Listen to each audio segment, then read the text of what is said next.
Headlines brought to you by Chitale बंधू.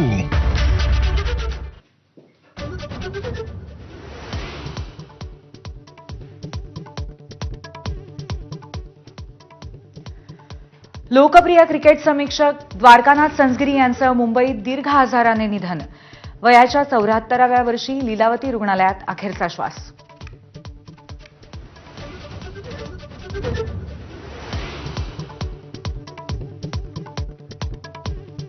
राज्याच्या तिजोरीमध्ये खडखडाट, आनंदाचा शिधा. शिवभोजन थाळीसह अनेक लोकप्रिय योजनांना ब्रेक लागण्याची भीती.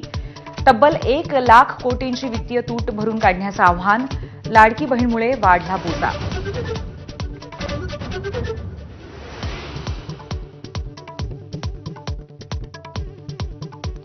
धनंजय मुंडेंच्या दाव्यांचा माझाकडनं पडताळा. बॅटरी स्पेअर आणि कापूस बॅग स्वस्तात खरेदी केल्याचा दावा सपशेल खोटा. दोन्ही वस्तू बाजारात स्वस्तच. शिवाय यापूर्वी एमआयडीसीने कमी किमतीमध्ये खरेदी केल्याचंही उघड.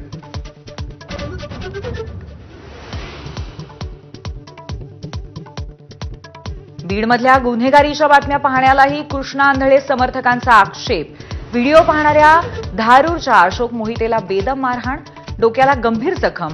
मोहितेवरती अंबाजोगाईनंतर लातूरमध्ये उपचार. गुंड फरार.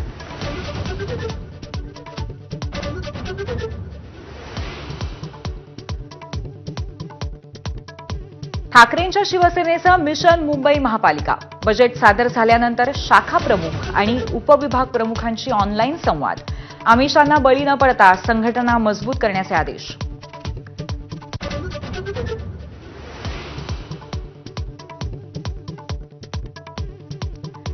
मुख्यमंत्री फडणवीसांचा परिवहन मंत्र्यांना धक्का. एसटी महामंडळाच्या अध्यक्षपदी परिवहनचे अपर मुख्य सचिव संजीव सेठी यांची नियुक्ती.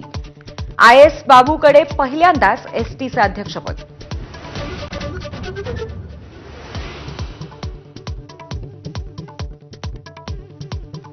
मुंबईमध्ये 3.5 लाखांपेक्षा जास्त रिक्षा टॅक्सी मीटर अपडेटसाठी 30 एप्रिलची मुदत. त्यानंतर बसणार रोज 50 रुपयांचा दंड. दरवाढीनंतर मीटर अपडेट करण्यासाठी 2 महिन्यांचा कालावधी.